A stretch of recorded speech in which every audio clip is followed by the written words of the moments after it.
Right. Thank you, sir. Always a pleasure. All right. Well, it's really great to be back here in Charlottesville. I was digging through my email archive, trying to figure out when the hell I was last here. And it hasn't been since 2017, which feels completely insane to me. So it's very, very great to be back. And the digs here the new digs are very impressive indeed. Thank you, Michael, for being the best Jesuit hype man out there. Very nice introduction as always. And thanks too to all the RBS crew for making this happen. Adam, Kim, Laura, Rachel in particular.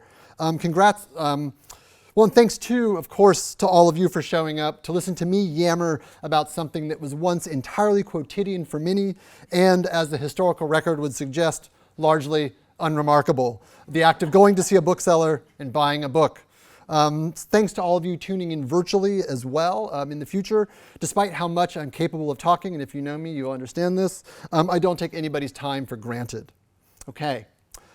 So the kind of traditional bibliography used in textual criticism in editing literary texts focuses generally on production. What the hell happened to a text between the time a publisher acquired the manuscript and copies were assembled, warehoused, and distributed, at least in part wholesale, to other retail booksellers.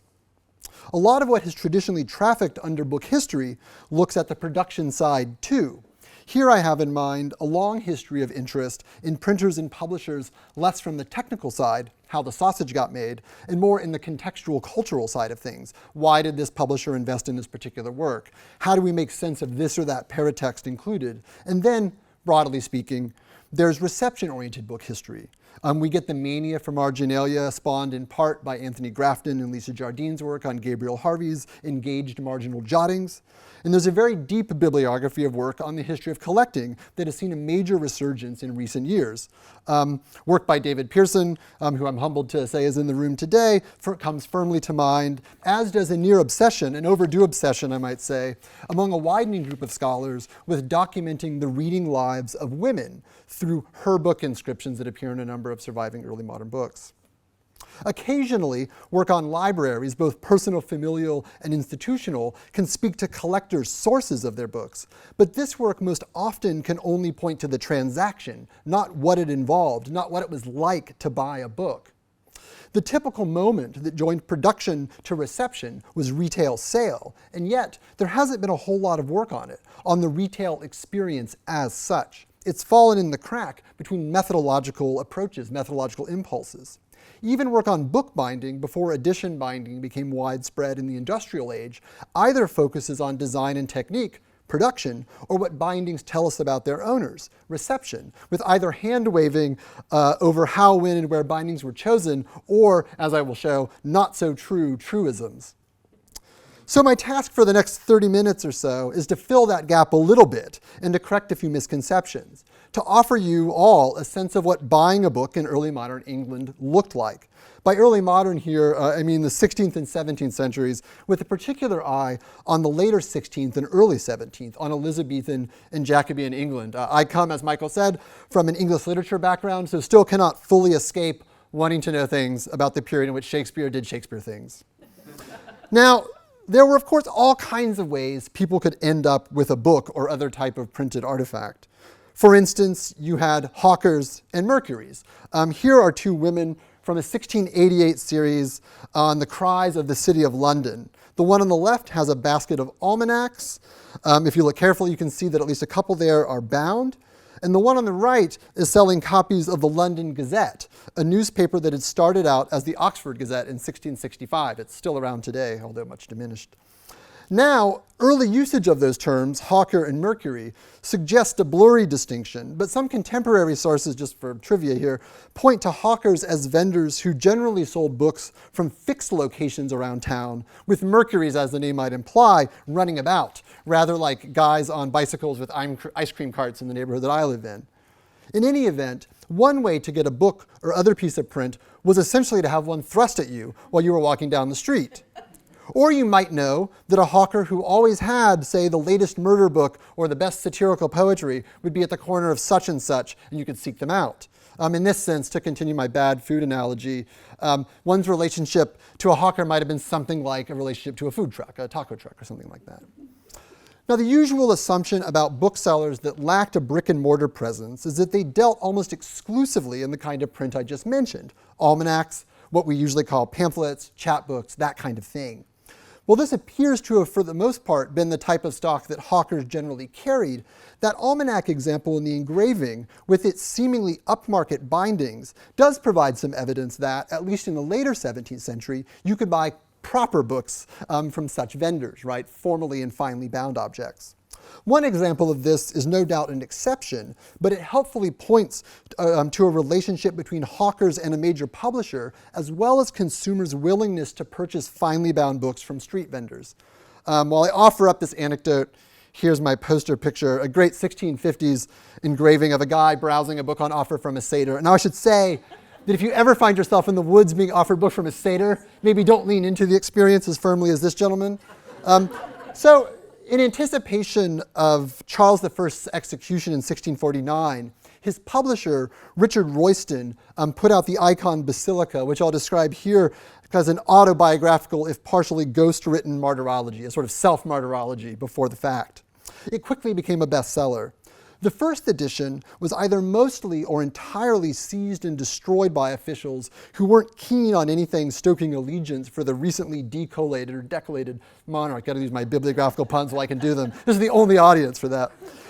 So Royston set up a secret press and hustled out another edition. He, Royston, told a friend that he managed to use hawkers to sell 2,000 copies of the book at 15 shillings a pop. Later that year, to give a comparison, you could get a copy for 6 shillings or so. I suspect some of this very high price at the front end was due to the scandalous, surreptitious nature of this hot-off-the-press book, but I feel quite comfortable saying that it must have been a book in a fancy Morocco or Turkey leather binding. This was a copy of the icon Basilica in the kind of sexy souvenir version. Notably, we here most likely have a publisher binding up some or all of an entire edition on spec, that is, in anticipation of sale, much like publishers do today.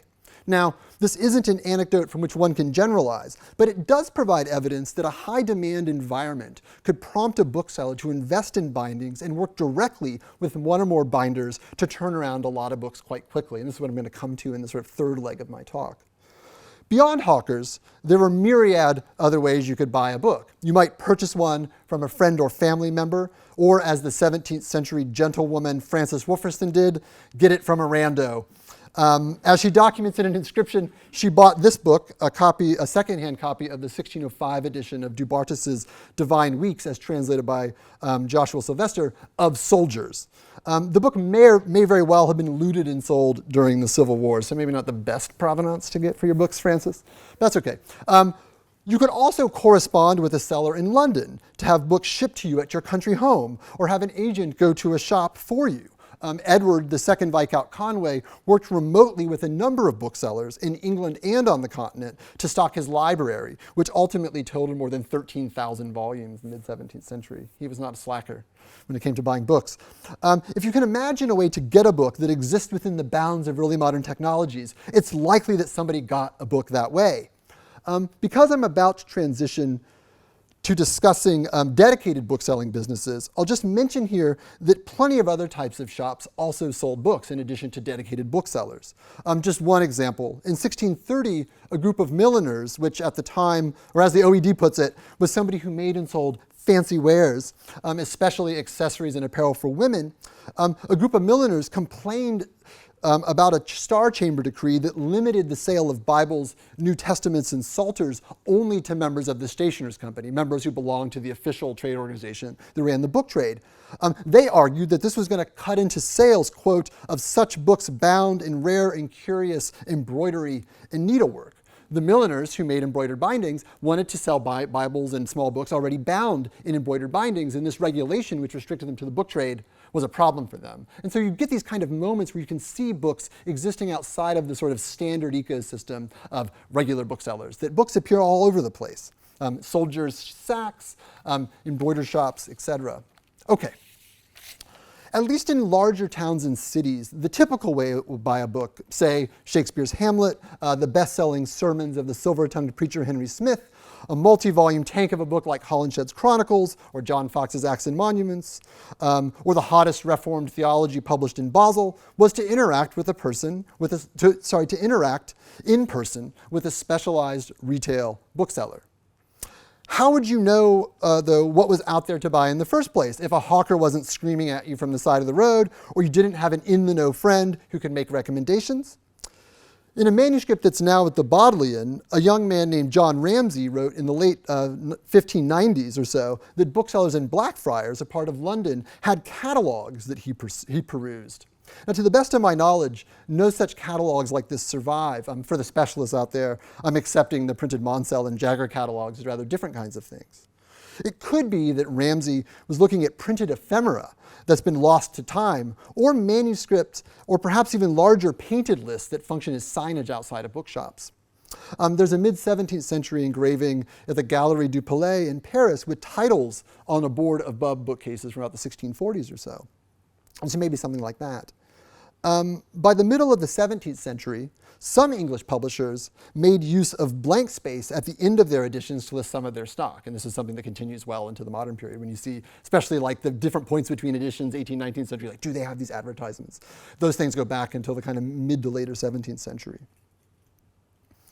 Probably best known, though, are anecdotes about booksellers advertising at least some of their stock, perhaps most usually titles that they publish themselves, by posting title pages of books outside of their shop or around town.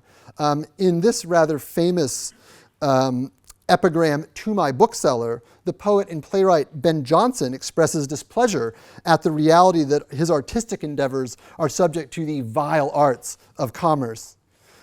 A book is determined good or bad here depending on whether it sells, he writes, with my title leaf being stuck on posts or walls or dangled from cleft sticks as a suitor to passers-by who lack the knowledge, of course, to truly appreciate his great literature. Ben Jonson is, if nothing else, other than Ben Jonson at all times. Here I'm showing you the poem in his 1616 works, but it was originally published in a now lost standalone edition of the epigrams in 1612. In this engraving of a London street from 1736, more than a century after that poem I just read, pages of books are displayed on posts outside of a shop. Incidentally, and please correct me, internet future people in this room, this may be the first truly English image depicting a bookselling business, apart from the Hawker and Mercury from a couple of minutes ago. That's very late. I mean, this is one of the challenges with folks who do work on the book trades in general, but especially English books, is that most of the engravings we have of book stuff happening come from the continent. And there's this real challenge of trying to extrapolate or gauge what was representative there versus in England. And so you'll see some of the evidence that I move into soon comes from the continent. And so feel free to challenge me on any of that, because it is with only great care that one sort of imports that to the island. Okay. So, like stores today, bookshops came in many shapes and sizes. The one in this engraving looks to be one you could walk inside and interact with the bookseller across an interior counter like we do today. More on this type of shop in a second. Also common, though, were businesses you interacted with from the street. These four woodcuts by Joost Amman appear in Hans Sachs's 1568 Book of the Trades, published in Frankfurt. This book is incredibly famous.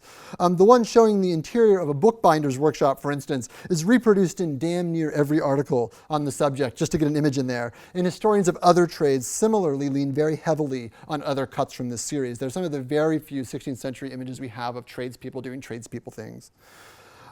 Here, though, I care sort of less about the specifics of the trade. There's no bookseller in the series, for instance, and more about the interaction that we see here in the four cuts. In each, a customer outside is speaking to the proprietor or another staff person through an opening in the building across a ledge or board displaying wares. I particularly like the one at the bottom right of a woman shopping for a new lantern, because, you know, that's the sort of thing you did in 1568. This Italian engraving of a market from about 1640 to 1660 shows a bookseller at the far left. It's really hard to say whether we're looking at a street-facing display of a shop that customers would enter or a street-facing counter along the lines of what we just saw in the Sachs woodcuts. I show it to you, A, because we get a possible example of a bookseller's stall, albeit not in England. And even if not, we see the shutter arrangement of the rough type that was typical of English bookselling stalls. You have a shutter at the top that here serves as a cover along the lines of a pentis, right? And a lower shutter that becomes a display area. They'd be opened in the morning when you open up shop and closed at night to secure the shop, right? Very few shops, I mean, certainly in the even through the mid-17th century into the 18th century, very few shops had glazed windows, and so you're dealing with open or closed. Oops, I don't want to stay there. Let's see here. Right. But whereas in the Amman cuts, street-facing counters help save space in a building for artisans' workshops, and so the ones I just showed, right, part of the reason for having shops where you don't have to use any of your real estate in the building to do commerce stuff is because you have a workshop where you're making things in the back, and so you have a real incentive to save that space. So whereas you see that sort of thing in the Amman cuts, book stalls in England could be and usually were quite shallow structures. In this diagram of Paul's Churchyard as it was circa 1600, you can see that there were bookshops hugging the northeast quadrant of the cathedral, and I'll zoom in here in a second. Here's a detail based on Peter Blaney's work with later 17th century surveys undertaken after the 1666 London fire. The lettered sections here represent distinct shops. Most spanned the gap between buttresses on the cathedral and the next one. In the earlier Elizabethan era, such spaces may have been occupied by temporary structures, but by 1600, at the latest, we're looking at permanent two-floor buildings built against the cathedral wall. They were shallow, though. The depths on these shops are roughly about 7.5 feet deep, and so we're not looking at a major structure, even if it's quite tall, multiple stories. Incidentally, depending on the specifics of the structure, we think that booksellers who occupied these kinds of shops would have stored their books either under or above, which is actually true of larger shops as well, just to give you a sort of sense of where you would put stock. Helpfully, but also a bit frustratingly, because it's hard to tell exactly what was typical and what was hyperbole, plays and satirical writing from the decades on either side of 1600 offer vignettes into the experience of being in bookshops. This one, from Ben Jonson again, from Every Man Out of His Humor, which was published in 1600 and probably acted kind of in the back end of the previous year, 1599, makes fun of a Monsieur Clove who will sit you a whole afternoon sometimes in a bookseller's shop reading the Greek, Italian, and Spanish, and when he understands not a word of either. The next one, from a collaboratively written play, Patient Grisel, published in 1603, is quite similar. There's a guy who, quote, will come into a stationer's shop, call for a stool and a cushion, and then asking for some Greek poet, to him he falls, and there he grumbles God knows what, but I'll be sworn he knows not so much as any character of the tongue. When the scholar Gary Taylor wrote about these particular anecdotes some years ago, he focused on the social environment implied in bookshops, that bookshops, like theaters for him, were places to be seen and where you could try to establish, in these particular instances, a particular social position. And this is perhaps really the most important takeaway from anecdotes like these, is that bookshops were these social spaces. I'll add, though, that both imagine people being inside of a shop that's big enough to sit down and spend some time in. Here's an example, Google Maps, of a surviving shop in Lavenham, Suffolk. The Guildhall that it's now attached to was built in the early 16th century, but some of the architectural sources I've consulted suggest that this shop was probably built originally at the very end of the 15th century, so quite an old structure, but actually very similar to a lot of the shops that would have been in London that are long gone because of urban development. The two windows, which are now glazed, would have originally been open. It's a little hard to see it here, but you can see the reconstructed shutters that would have been used to lock them up, and so there's a board on each of them that's hanging down in front of what's now the glazing. And on the one on the left, you can see that there's a shutter that's actually open at the top of there. The other one, I think, has been lost. So these aren't, stall counters, of course. You'd walk inside and do business within the business. These were for showing wares and keeping the shop at least vaguely ventilated. In many places, as in London's Paul's Churchyard, you could have rows and rows of shops back to back to back. Because I'm fond of ye olde documents and less of Google Images, here's an incredibly rare survival, a drawing on parchment circa 1520 or 30 of the front of a proposed timber-framed building in Worcester. there appear to have been at least 3 shops in this one building, with the one on the far right of the image having pride of place on a street corner. So you would have windows presumably on the other side that we can't see, perpendicular to the face that we have here.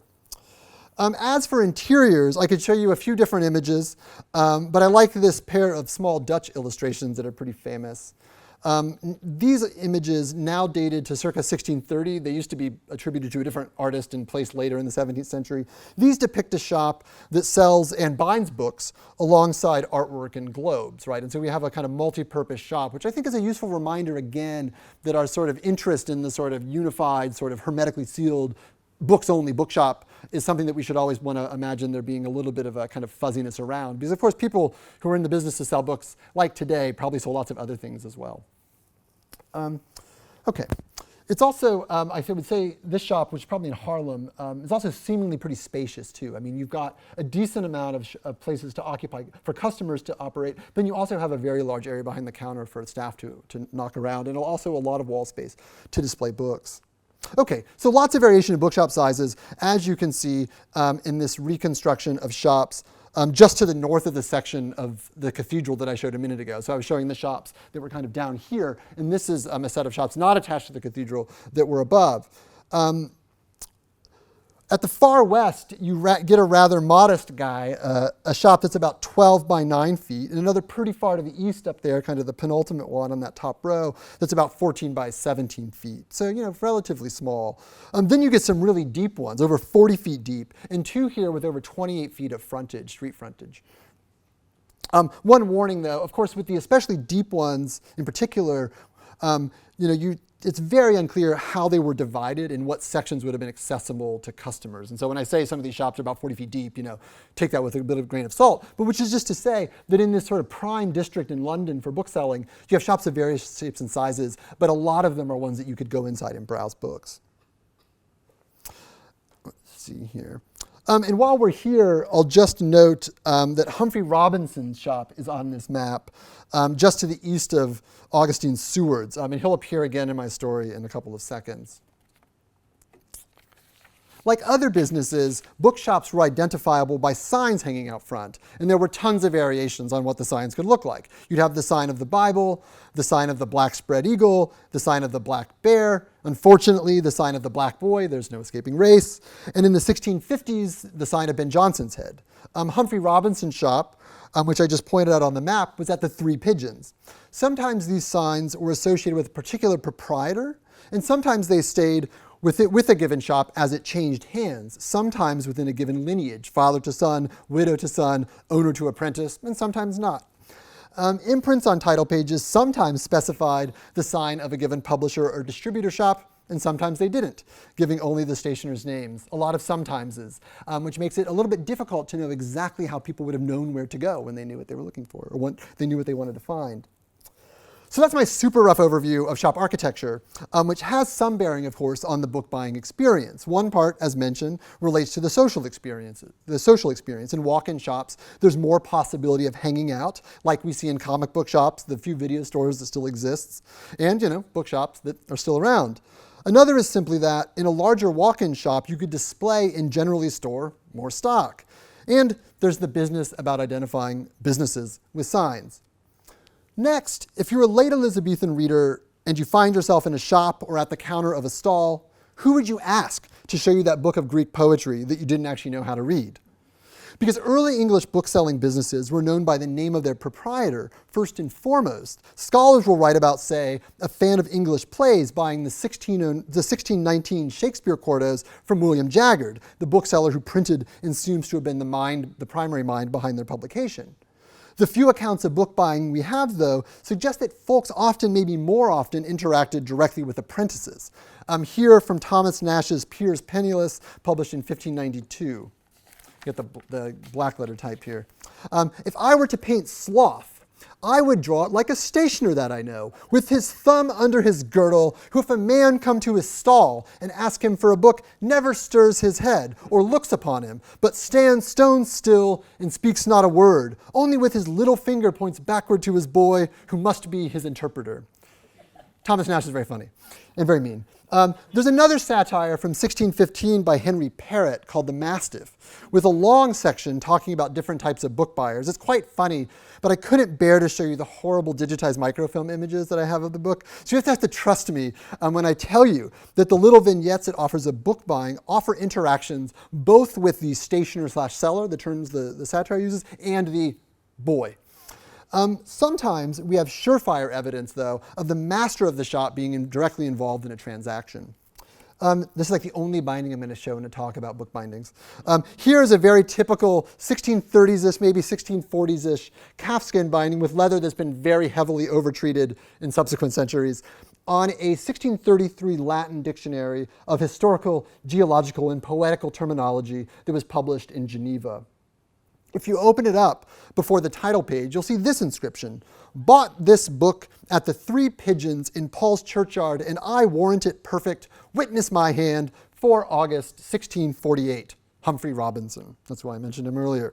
Humphrey Robinson might be known to English literature types as one of the booksellers behind the Beaumont and Fletcher folio of plays from 1647. Now, I've seen warranted perfect inscriptions like this one from a couple decades earlier too, about 1620s and later. And generally, these are on larger secondhand books. They offer a guarantee to the buyer that there aren't any missing leaves, that the book is perfect. Those of you who've taken DesBib or otherwise had to catalog will appreciate the value of not having to collate a book yourself. I'm kind of obsessed with these kind of inscriptions, but what they offer for us in this context is evidence of direct interaction between customer and proprietor, and also just interject sort of passingly the fact that lots of bookshops, even the ones we know for having new materials, often sold secondhand books as well.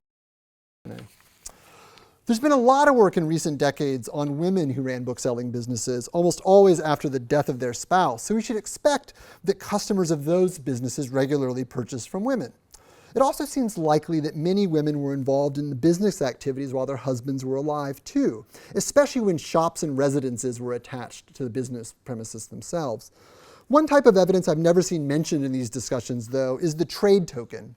Beginning in 1648 until about 1673, many tradespeople produced their own copper alloy tokens because the government wasn't producing enough coinage. These could be used to buy things at the issuing business and any other businesses that had sufficient trust in the guy who issued the tokens. Here are 5 examples. This is from an auction. I'm very sad that I didn't get this auction, I'll tell you, like the level of just deep regret. Okay, in any event. On one side, these tokens usually have a version of the shop sign and the name of the business, often just the proprietor around it. Here, focus at the one at top center. Here, folks, on the top center, that's the token of Giles Calvert, who was particularly active in the 1640s and 1650s, publishing religious radicals, including Gerard Winstanley, for folks who might know that name. He and then his widow, Elizabeth, were really important to the early Quaker movement, and so he's also very important to histories of Quaker publishing. The books he puts out are nuts. They're the best. Now to the other side of the token. Around the rim is the address of the shop, or the whereabouts. So it says West End, Paul's on the Calvert one. And in the middle are 3 initials. And these 3 initial structure is incredibly common on these. It's typical. So in this one, the one at the top is a C for Calvert. And then bottom left, we have G for Giles. And what's at bottom right, though? Well, that's an E for Elizabeth. On these 3-letter tokens, the initials of the quote-unquote main proprietor and spouse get equal billing, suggesting their importance to the identity of the business. It's one of the very few things I've seen. I mean, there's lots of evidence, of course, of like probabilistic evidence of women being involved in the operations of the business while their husbands are alive. Big surprise. And of course, we have the evidence of widows continuing the businesses onward, as I mentioned before. But one of the things that I think is really fascinating about these tokens is, for whatever reason, they seem to be really interested in sort of identifying the business, but in this sort of like quasi-cipher. Is they're like, how are you going to, like, how do you know that it's like that's like Elizabeth? Like, how do people who involved in the business are customers aware of? I mean, presumably, if you got this token from Calvert, you've already interacted with the business directly, usually, because they're the ones issuing them. But I think these are an underlooked piece of evidence in general for the identity of businesses around London in the mid-17th century. Okay, so you find yourself at a bookshop interacting with the stationer, his apprentice, or his wife, or the stationer who is themselves a woman. So what happens next? In one of the satirical vignettes I've already shared, a customer asked for a book of Greek poetry. Sometimes, surely, the buyer had a particular author and or title in mind, too. And sometimes the bookseller would have made suggestions, the kind of things that we'd expect at a business. Because the anecdotes that I mentioned, though, speak very clearly to the ability to look through books before buying them, I'm going to skip over any debate about the ability to browse books in early modern bookshops, except to praise Philip Tromans, a poor scholar who took the time in a very lengthy, very thorough book chapter to rebut the deeply bizarre assumption, which still exists in some book historical literature by very respected scholars, that it wasn't possible to browse books in early modern England before you bought them. The truisms that aren't true. I'd be happy to talk about that evidence later, but it's just deeply strange to me. Literally every testimony we have about people doing stupid things in bookshops is they're browsing way too long. So that's something I know I feel confident about. And we've all, if you've ever been in a service job at a retail place, you know about the loiterer. And loiterers loiter. Okay, so there was browsing. So let's move to the beginning of a lengthy conference between a gentleman and apprentice from "'Tis Merry When Gossips Meet," published in 1602. And here you're going to get bad dialogue from me because, again, I have to look at microfilm otherwise, and I just can't be bothered with that. "Prentice, what lack you, gentlemen? See a new book. New come forth, sir. Buy a new book, sir." The kind of things that almost like a hawker would say. "Gentlemen, new book say'st? Faith, I can see no pretty thing come forth to my humor's liking. There are some old books that I might have more delight in than your new, if you could help me to them." He's like, "Listen, help me get what I want." "Prentice, troth, sir, I think I can show you as many of all sorts as any in London, sir." "Can you help me, gentlemen, canst you help me to all of Green's books in one volume? But I will have every one of them, not any wanting." "Prentice, well, I have the most part of them, but I lack coney catching and a half dozen more. But I think I could procure them. There be any in the town I'm sure can fit you." "There be in the town, there be in the town I am sure can fit you." She's like, "Yeah, I can get them probably, they're somewhere else." So the discussion goes on for several more pages, at the end of which the apprentice has managed to talk the gentleman into buying the new book, which is Mirabile Dictu, the exact book that the dialogue is printed in. Very clever. Very clever author. Let's focus, though, on what the customer wants from the bookseller, right? He wants all of Green's books in one volume. Robert Greene, who had died in 1592, was a writer of romances, satirical pamphlets, and plays.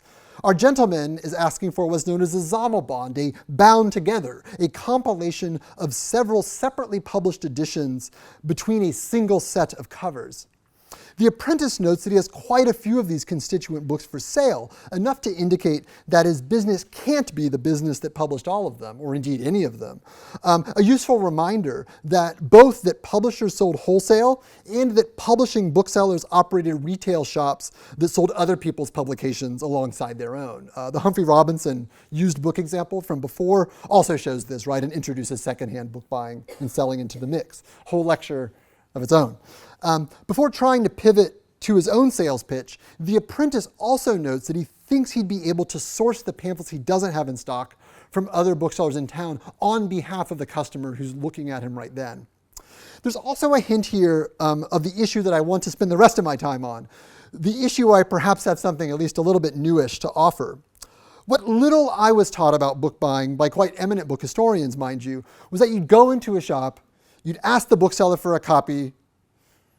With something like Hamlet, you'd fork over your 6 pennies or have it added to your tab. Of course, credit in early modern period was incredibly important. Never forget that. So you could add it to your tab. And you'd be able to leave with a stab-stitched, perfectly readable copy of Hamlet. This type of binding work, this sort of stab stitching, was well within the skill set of a retail bookseller or somebody working from them. A very famous example in 18th century Philadelphia, for instance, Benjamin Franklin's wife Deborah folded and stitched for the business. With a larger book, though, like, what is my example? Like Edmund Spenser's epic romance, The Faerie Queene, I was taught that you leave the shop with a bundle of unbound sheets under your arm. You then be responsible for going to a dedicated bookbinder, a separate business, I like this saunter, and then commissioning a bookbinding yourself. I strongly suspect that that's what many in this room were taught, if you were ever taught anything about the topic. This way of getting a new book, was absolutely possible in the period, but I'm here to tell you that it appears to have been far from typical and may even have been quite rare. Who the hell wants to schlep sheets around London? But back to our gentleman and the apprentice at his favorite shop. he doesn't just want all of Green's books. He wants them all in one volume. The assumption appears to be that his bookseller is in a position to make the volume itself happen, that the bookseller can either bind the book themselves or handle the binding transaction on the customer's behalf. The entire anecdote seems predicated on this possibility. It's worth noting that contemporary documents describe a number of stationers best known today as publishers and booksellers as bookbinders. Giles Calvert, for instance, my trade token guy, husband of Elizabeth, was identified in 1641 as a bookbinder when a House of Lords committee questioned him about an unlicensed pamphlet that he had. In William Ponsonby, the Elizabethan publisher, probably best known for issuing the poetry of Edmund Spenser, including The Faerie Queene, was identified as a binder multiple times by John Ramsay, the guy who wrote about the catalog sold by booksellers in Blackfriars that I mentioned earlier. Here we go. The longer passage at the top, which I do not expect you to read, the longer passage at the top calls him Mr. Ponsonby, my bookbinder, right under the bit about catalogs that I quoted before. That passage, that whole passage, which is about how Ramsay furnishes his library, makes clear that he buys books and doesn't only have bindings done through Ponsonby too. He's noting, quote, all of my books, i.e. all of my books that are from Mr. Ponsonby, the books and the binding of the works. In a list of tradespeople not pictured here, he also says Will Ponsonby, he identifies Will Ponsonby of Paul's Churchyard as a bookbinder. Notably, though, Ramsay also calls Ponsonby stationarius meus, my stationer. That sounds very cute to me. My stationer, suggesting a general identity as his preferred book guy. In the same manuscript, he records that he was an acquaintance of Michael Drayton and Samuel Daniel, sort of B-side poets of the 17th century, 16th, 17th century, poor guys, and lists literary books he wants to read and own. So it may be that Ponsonby stood out for Ramsay because of his specialization in what we would now call literature, because he does mention other booksellers that he works with. But in any event, the point for me is that you get this person who was clearly a major publisher and a major bookseller being foremost in this particular customer of his mind, somebody well connected with his business, as a bookbinder. Okay. So given how definitively Ramsay IDs Ponsonby as a bookbinder, it seems to me very likely that he indeed either could bind books himself or employed people who did. But even if he and or Calvert did not actually have a bindery on site, it's hard to explain the application of the term without concluding what the conversation between the gentleman and apprentice may point to, that some, if not all, booksellers ran businesses that you could commission bookbindings through. Now, this evidence may seem very loose, and I would agree that it's at best strongly suggestive. So let's move to what I think is more definitive proof that many, if not most, bindings, especially of new books that are being sold retail, were commissioned through, in at least some cases, by booksellers. The last part's more contentious than the first. Here's one really grumpy example by a 17th century poet in prose mode. In Scholar's Purgatory, published in 1624, George Wither blasts booksellers as exploitative assholes. Whereas, quote, the printer's mystery, his craft is ingenious, painful. Bookbinder, genius, I left out part of my thing. Ingenious, painful and profitable. I left out the most important part. That the printer's mystery is ingenious, painful, and profitable. Bookbinders necessary and clasp makers useful. The bookseller, though, might become serviceable to the rest, but currently is not. Wither continues, the bookseller hath not only made the printer, the binder, and the clasp maker a slave to him, and here's where the story affects Wither, the booksellers hath brought authors, yea, the whole commonwealth in the liberal sciences into bondage. Yikes. My rhetorical question, why on earth would booksellers be able to screw over binders and clasp makers if they didn't usually have anything to do with bindings, right? How does the bookseller enslave, quote unquote, the binder if they're not doing something with the binders? Okay, so Wither was complaining in 1624, but binders themselves knew very well that booksellers didn't have their best interest in mind decades earlier, and probably from about the very beginning of the printed book trade.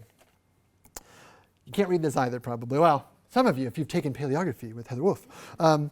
On the 21st of October, 1577, there was a meeting of the Court of Assistants of the Stationers' Company.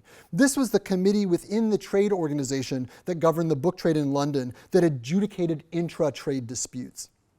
That day, bookbinders came to show their griefs. Now, we don't know exactly what those griefs were. The specifics aren't recorded, but we have the court's order, which gives us a pretty decent sense of what was going on. First, they declared that, quote, "the bookbinders that be Englishmen and freemen of this city shall have work before strangers and foreigners," i.e. actual folks from outside of England and people who may have been English but hadn't served an apprentice and been recognized as freemen of the city, able to conduct business. So long, that is, that said Englishmen and freemen do quality work at, quote, "as reasonable rate and price as other workmen." Now, it looks to me here like the court was splitting the baby, or probably even sticking it to the binders a little bit. The binders who complained are told they'll get work, sure, but they're also told that they need to offer prices that are in line with what the strangers and foreigners had been charging. Doesn't seem like a win for the binders, I'm thinking. The next part of the order then tells bookbinders that they need to finish binding jobs when they say they will. The third section says that those who break or infringe this ordinance or otherwise dealt with as the master and will be imprisoned or otherwise dealt with as the master and wardens of the stationer's company see fit. The takeaway here is the same as with Wither. The stationer's company has no jurisdiction over what retail customers did. They're a trade organization that can only police its members. So the unspecified people who give bookbinders work have to be booksellers that are members of the company. We get explicit confirmation of this in a follow-up dispute, this one in 1586. This order, for March 25th of that year, came not from the Court of Assistants, but from the Aldermen of London. Apparently, the bookbinders weren't getting a fair shake from the stationer's company officials, who were they weren't getting a fair shake from stationer's company officials, who were almost always booksellers themselves, so they escalated their complaint above the stationer's company to the Aldermen of London. I could say so much about the first part of the order, but I won't. It's about stitching of books, but I'll hold off for now. Let's skip then to the second section, which is about, well, we'll skip the second section and then move to the third section, because the second section is about apprentices. It's very much like the 1577 order, that no person or persons being a bookseller and occupying the trade of retailing and selling of books shall put any work, that is to say any books unbound to be bound, unto any foreigner, stranger, or to any person whatsoever that are not freemen of this city. Again, no foreigners and strangers getting work, but this time we're told that the people responsible for commissioning binders are indeed the booksellers who, if the word bookseller weren't sufficiently clear, are those who retail and sell books. The last form of evidence I'll talk very briefly that similarly points toward booksellers in the form of, is a type of printed broadside that lists the prices for different types of bindings. The first to survive, and here I sincerely apologize for a reproduction of the kind I've avoided showing all lecture, is from 1619. Another one of these lists survives from 1646, another from 1669, and these things keep going. The 1669 one indicates that the prices are those agreed upon in the presence of the master wardens and members of the Court of Assistants by the numerous bookbinders whose names appear at the bottom right there.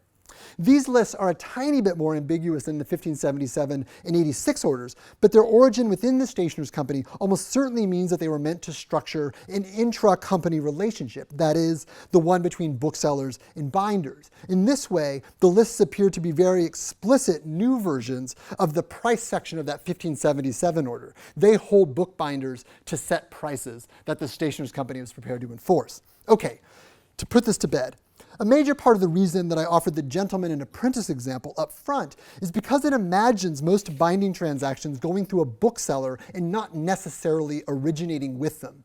To put that differently, I'm not making a strong claim here about the extent to which booksellers, whether as publishers selling their own editions or as more general retailers, bound books in anticipation of retail sale, as in the Royston example and the Hawker engraving from earlier.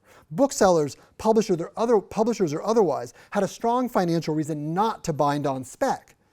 There'd be more sunk cost in stock that the bookseller could lose if the bound books didn't sell. But there was also a potential opportunity cost to not binding. It seems clear that most consumers were comfortable waiting. That was the name of the game for many, if not most trades. But it's also the case that being able to secure a quick turnkey sale would have been desirable for booksellers when they could ensure to minimize risk. I'd be very surprised, for instance, if some booksellers didn't stock Bibles bound up and ready to go with the usual configuration of text and in standard binding styles, as well as clear, proven bestsellers like the Henry Smith Sermons, which I mentioned earlier, and devotional staples like Arthur Dent's Plain Man's Pathway to Heaven, Lewis Bailey's Practice of Piety, and later Michael Sparks' Crumbs of Comfort, some of these titles which appear in these lists. Just like the milliners selling ready-to-go embroidered bindings in 1638 did, right? These were titles where you could feel relatively confident that it was reasonable to bind the book in advance of sale, and there's some evidence of that happening. I'd be happy to discuss later. Binding, to bring this to bed, all the available evidence suggests, was integrated into the English retail book buying experience from, as far as anybody can tell, from the very earliest years. Thank you.